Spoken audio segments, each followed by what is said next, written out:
واقعات بت شکن سلطان محمود غزنوی قسط نمبر 79 اپنا اسلامک اسٹوڈیو۔ ناظرین، محافظ نے اژدہے کو جھاڑی کے پیچھے سے باہر نکلتے ہوئے دیکھ لیا، مگر اس نے پنڈت کو خبردار نہ کیا بلکہ اس نے پنڈت کو مزید باتوں میں الجھا لیا اور اس سے سوال و جواب کرنے لگا اور دیکھتا رہا۔ ناظرین، جب پنڈت اژدہے کی رینج میں آ گیا تو اژدہے نے جھپٹ کر پنڈت کی ران منہ میں لے لی۔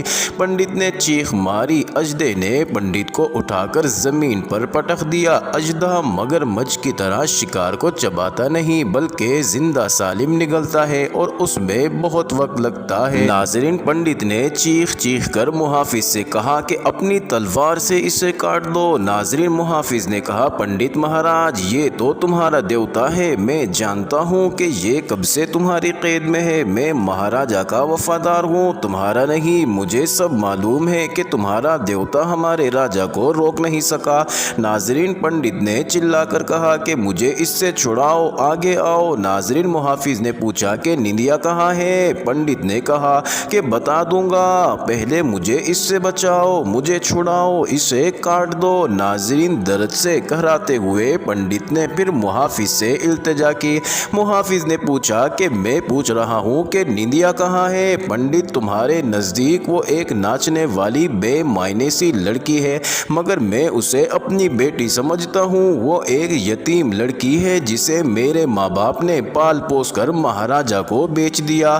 مجھے اس بچی کے ساتھ اتنا پیار تھا کہ میں اس کی خاطر مہاراج کے پاس آ گیا۔ میں نے مہاراج کو تیر بازی اور تیغ زنی کے جوہر دکھائے تو راجا نے مجھے اپنے پاس رکھ لیا۔ میں مہاراج کا کم اور نندیا کا زیادہ محافظ ہوں۔ ناظرین، پنڈت نے کہا کہ میرے خیمے سے 2 قدم پورب کی طرف چلے جانا، وہاں 2 ٹیلوں کے درمیان جاؤ گے تو دائیں ٹیلے میں ایک شگاف دیکھو گے، اس میں چلے جانا، اس میں ایک گفا ہے، بہت سجی ہوئی جگہ ہے، تم بھی وہیں رہنا چاہو گے، تمہیں نندیا وہیں ملے گی۔ اب آگے آؤ بدبخت، مجھے اس سے چھڑاؤ۔ ناظرین، محافظ نے کہا کہ تم اپنی ریاکاری کا شکار ہو رہے ہو، تمہیں تمہاری فریب کاریاں نگل رہی ہیں، میں جانتا ہوں کہ یہ اژدہا ہے، دیوتا نہیں۔ محافظ نے زوردار قہقہ لگایا اور اس جانب دوڑ پڑا جو پنڈت نے بتایا تھا۔ ناظرین، اژدہے نے پنڈت کو بار بار زمین پر پٹکا اور اس کی ران چھوڑ کر اس کا سر اپنے منہ میں لے لیا۔ پنڈت بے ہوش ہو چکا تھا، اژدہا اسے اچھال اچھال کر نگلنے لگا۔ ناظرین، ادھیڑ عمر محافظ نے گھوڑا دور کہیں کھڑا کر رکھا تھا، وہ دوڑ کر گھوڑے پر سوار ہوا اور تیزی سے پنڈت کی بتائی ہوئی جگہ پر پہنچا۔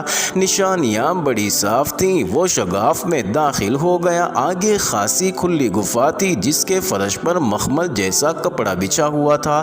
ناظرین، کچھ مورتیاں رکھی ہوئی تھیں اور لوبان سلگ رہا تھا۔ نوجوان رقاصہ کپڑے پر لیٹی ہوئی تھی، اس نے محافظ کو یوں دیکھا جیسے اسے پہچانتی ہی نہ ہو۔ محافظ پرانی عمر کا تجربہ کار آدمی تھا، وہ سمجھ گیا کہ نندیا کو کسی دوا کے زیر اثر رکھا گیا ہے، ورنہ نندیا یہاں سے بھاگ جاتی۔ اس نے نندیا کو بلایا تو وہ مسکرا دی۔ ناظرین، محافظ نے وقت ضائع نہ کیا، وہ ایک تنومند آدمی تھا۔ اس نے نندیا کو کندھے پر اٹھایا اور باہر لے جا کر گھوڑے پر سوار کیا اور تیزی سے جنگل کی طرف نکل گیا۔ لچھن پال اپنے باپ کو تلاش کر رہا تھا، وہ پنڈت کے خیمے میں گیا تو پنڈت خیمے میں نہ۔ ناظرین، ایک محافظ نے بتایا کہ پنڈت ایک بہت بڑی گٹری گھسیٹ کر اس طرف گیا تھا۔ لچھن کو معلوم تھا کہ پنڈت نے نندیا کو کہاں رکھا ہوا ہے، وہ وہاں گیا تو اسے نندیا بھی نہ ملی، وہ اس طرف روانہ ہو گیا جدھر ملازم نے پنڈت کے جانے کا بتایا تھا۔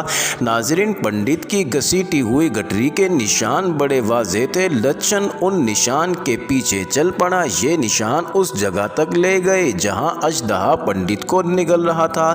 ناظرین، پنڈت کی ٹانگیں اژدہے کے منہ سے باہر نظر آ رہی تھی۔ لچھن نے تلوار نکالی اور اژدہے کو 2 حصوں میں کاٹ دیا، مگر پنڈت جس شکنجے میں آ چکا تھا وہ نہ نکل سکا، وہ بے جان ہو چکا تھا، کبھی کا مر چکا تھا۔ لچھن نے دیکھا کہ وہاں ایک موٹا کپڑا پڑا ہوا تھا اور ایک رسا بھی تھا۔ ناظرین، لچھن نے رسے کا ٹکڑا پہچان لیا، جس رات اژدہا غار میں آیا تھا لچھن وہیں موجود تھا، اسی نے یہ رسا پنڈت پنڈت کو لا کر دیا تھا اس نے اژدہے کو بھی پہچان لیا لیکن سمجھ نہ سکا کہ یہ ماجرا کیا ہے۔ ناظرین، دوسری جانب راجیہ پال بہت دور جا کر اپنے ساتھیوں سے ملا۔ ان کے گھوڑے بے لگام ہو گئے تھے۔ اس سے سواروں کو یہ فائدہ پہنچا کہ پورے دن کی مسافت انہوں نے آدھے دن میں طے کر لی تھی۔ وہ کنوج کی طرف صحیح سمت میں جا رہے تھے۔ محافظ دن بھر نندیا کو لیے پھرتا رہا۔ وہ نندیا کو دوائی کے اثر سے نکالنے کے لیے کوشش کرتا رہا۔ ناظرین، شام کے بعد نندیا اپنے آپ میں آنے لگی۔ نندیا نے اسی طرح باتیں کی جیسے خواب سے بیدار ہو کر کرتے ہیں۔ پنڈت نے کسی دوائی کے اثر سے نندیا کے دماغ کو معاف کر رکھا تھا۔ اسے صرف اتنی ہی اچھی طرح یاد تھا کہ پنڈت نے کہا تھا کہ دیوتاؤں کو راضی کرنے کے لیے اسے قربان کر دے گا۔ باقی سب باتوں کو وہ خواب کی باتیں سمجھتی تھی۔ محافظ نے نندیا کو بتایا کہ پنڈت خود دیوتا کرنے والا بن گیا ہے۔ پنڈت نے ایک اژدہا پکڑ رکھا تھا، اس کے ذریعے وہ راجا کا راستہ روکنا چاہتا تھا مگر اس اژدہے نے پنڈت کو مزے سے کھا لیا۔ نندیا اب ہوش میں آ چکی تھی۔ اس نے محافظ سے پوچھا کہ مہاراج کہاں گئے ہیں؟ محافظ نے جواب دیا قنوج گئے ہیں اور مسلمانوں سے صلح کریں گے۔ ناظرین، نندیا نے حیران ہو کر پوچھا کیا وہ مسلمانوں سے صلح کرنے گئے ہیں؟ محافظ نے کہا ہاں، ان کی سلامتی اسی میں ہے۔ میری طرح وہ بھی سمجھ گئے ہیں کہ پنڈتوں کا یہ مذہب ان کا اپنا فریب ہے اور میدان جنگ میں کوئی مدد نہیں کر سکتا۔ مہاراجا کہتے ہیں کہ مسلمانوں نے مندروں کو تباہ و برباد کر دیا ہے تو ہمارے دیوتاؤں نے ان کا کیا بگاڑ لیا ہے؟ ناظرین، نندیا نے پوچھا کیا تم بھی اپنے مذہب کے خلاف ہو گئے ہو؟ محافظ نے کہا ہمارا مذہب کیا ہے نندیا؟ راجوں مہاراجوں کو خوش کرنا اور ان کی جان بچانے کے لیے اپنی جان دے دینا ہمارا مذہب ہے، مگر یہ باتیں ہمارے سوچنے کی نہیں ہیں۔ ہمیں یہ سوچنا چاہیے کہ ہم اس وقت جائے کہاں۔ کال نجر قریب آ گیا ہے، 1.5 دن کا سفر باقی رہ گیا ہے۔ وہاں جا کر تمہیں اور خود کو دربار میں پیش کر دیں گے۔ کسی نے قبول کر لیا تو ٹھیک، ورنہ کہیں اور چلے جائیں گے۔ ان دونوں نے وہ رات سفر میں گزاری۔ ناظرین، اگلی صبح وہ کال نجر کے قریب پہنچ گئے اور اسی صبح راجا راجیہ پال قنوج میں داخل ہوا۔ ناظرین، اس کے دونوں ساتھی بھی ساتھ تھے۔ وہ عام مسافروں والے حلیے میں تھے۔ راجا نے اپنی راجدھانی دیکھی تو اسے ایک دھچکا لگا۔ شہر اجڑا ہوا تھا، بعض مکان بھی جل گئے تھے۔ وہ آگے بڑھتے گئے اور بڑے مندر کے سامنے جا کر گھوڑے روکے اور نیچے اتر گئے۔ ناظرین، کسی نے ان کی طرف آنکھ اٹھا کر بھی نہ دیکھا۔ وہ مندر کے چبوترے پر چڑھ گئے۔ مندر خاموش تھا اور وہاں بدبو سی تھی، یہاں تو خوشبو ہوا کرتی تھی۔ وہ اندر گئے تو مندر ویران تھا، نہ کوئی بت تھا اور نہ کوئی مورتی، یہ اجڑی ہوئی سرائے لگتی تھی۔ وہ اندرونی کمرے میں چلے گئے۔ راجا نے کہا میں کچھ نہیں سمجھ سکتا، میں کچھ نہیں جانتا۔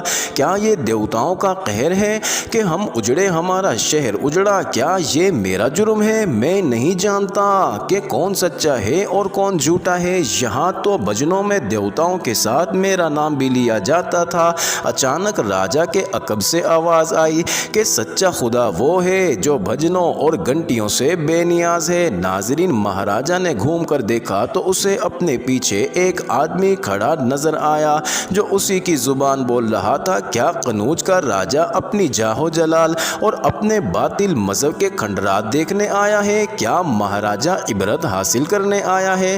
ناظرین، راجا نے اس سے پہچانتے ہوئے کہا کہ سنگرام، تم یہاں کیا کر رہے ہو؟ سنگرام نے کہا کہ جو بہروپ بدل کر آتے ہیں انہیں اصلی روپ میں لانے کا کام کرتا ہوں، اور اب میں سنگرام نہیں، عثمان ہو گیا ہوں۔ میں نے اسلام قبول کر لیا ہے۔ آپ مجھے غدار کہہ سکتے ہیں، مگر جب ایک راجا ہی اپنی قوم سے غداری کا مرتکب ہو جائے تو۔ ناظرین، راجا نے بات کاٹ کر کہا کہ میں یہاں کسی کو غدار کہنے نہیں آیا، بلکہ میں سلطان محمود سے ملاقات کے لیے آیا ہوں۔ ناظرین، عثمان نے کہا کہ سلطان غزنی جا چکے ہیں اور اب ان کی جگہ سالار ابو القدر سلجوقی قائم مقام ہے۔ راجا نے کہا کہ مجھے اسی کے پاس لے چلو۔ عثمان نے راجا کو ساتھ لیا اور ابو القدر سلجوقی کے پاس لے گیا اور اسے بتایا کہ یہ قنوج کے راجا ہیں۔ ناظرین، سلجوقی نے بالکل یقین نہ کیا کیونکہ راجا کی حالت ہی ایسی تھی۔ بڑی مشکل سے سلجوقی کو قائل کیا گیا کہ یہی راجہ قنوج ہیں۔ تو سلجوقی نے پوچھا اب یہ کیوں آیا ہے؟ بتایا گیا کہ سلطان کی اطاعت قبول کرنے اور صلح کے لیے آیا ہے۔ ناظرین، سلجوقی نے کہا کہ سلطان تو چلے گئے ہیں مگر ہم اس کے ساتھ مکمل تعاون کریں گے۔ راجہ نے کہا کہ اب میں تو آ گیا ہوں، ابھی چاہیں تو مجھے قید کر دیں، چاہیں تو قتل کر دیں۔ مجھے راجہ کو اس حالت میں دیکھ کر بہت دکھ ہو رہا ہے۔ اگر آپ کے کپڑے خون آلود ہوتے تو مجھے زیادہ خوشی ہوتی کہ ایک راجہ اپنے ملک و ملت کے لیے لڑا ہے۔ اب بھی میں آپ کا احترام کرتا ہوں، راجہ کو لے جاؤ اور غزنی کے امراء کا لباس پہنا کر لاؤ، اس کے ساتھیوں کو عزت و احترام سے رکھو۔ تھوڑی دیر بعد راجہ نہا دھو کر امراء کے بہترین لباس میں سلجوقی کے سامنے آیا تو سلجوقی نے کہا کہ آپ نے کیا سوچ کر کہا اور آپ کے پاس کیا ہے جو کہہ رہے ہو کہ میں تمہارا قیدی نہیں ہوں اور اطاعت قبول کرنا چاہتا ہوں؟ راجہ نے کہا جب آپ قنوج پر قابض ہوئے تو خزانہ آپ کو خالی ملا، وہ سب خزانہ میرے پاس ہے، میں تاوان بھی ادا کروں گا اور باج بھی دوں گا، اور میرے پاس باری نام کی ایک ریاست ہے جہاں میری کچھ فوج بھی موجود ہے۔ آپ باری کو مجھے اپنی راجدھانی بنانے اور اپنی فوج کی تیاری کی اجازت دے دیں، بوقت ضرورت میں آپ کو اپنی فوج بطور امداد بھی دیا کروں گا۔ ناظرین، سلجوقی نے پوچھا کہ تم بھاگے کیوں تھے؟ راجہ نے کہا میں آپ کو اس سوال کا جواب نہیں دوں گا کیونکہ یہ خوش آمد ہوگی اور میں نے کبھی اپنے دیوتاؤں کی خوش آمد نہیں کی ہے۔ سلجوقی نے کہا کیا تم اسلام قبول کرو گے؟ تو راجہ نے کہا میں اپنے مذہب سے بیزار ہوں اور پھر آپ کے حسن سلوک نے مجھے بہت متاثر کیا ہے، ہو سکتا ہے کہ کسی دن میں آپ سے خود ہی کہوں کہ میں اسلام قبول کرنا چاہتا ہوں، ابھی فی الحال میری درخواست پر غور کریں۔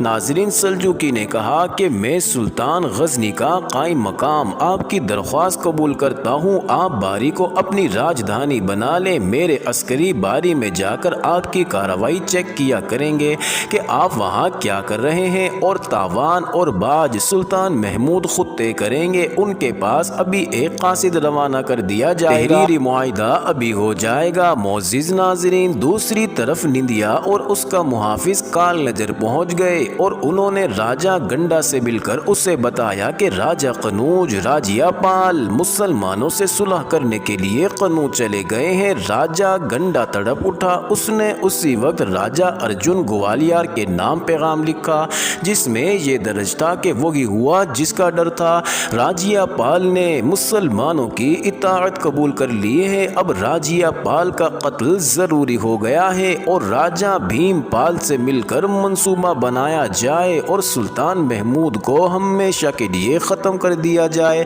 ناظرین، بھیانک منصوبہ تیار کیا جانے لگا، جبکہ دوسری جانب سن 409 سن ہجری بمطابق 1019 سن عیسوی حج میں چند ایام باقی تھے۔ حج کو جانے والے قافلے تیار ہو رہے تھے، قافلے والے نہیں جانتے تھے کہ ان کے ساتھ اب کیا ہونے والا ہے۔ معزز ناظرین، یہ انٹرسٹنگ ویڈیو جاری ہے، اگلی ویڈیو قسط نمبر 80 میں دیکھنا مت بھولیے گا۔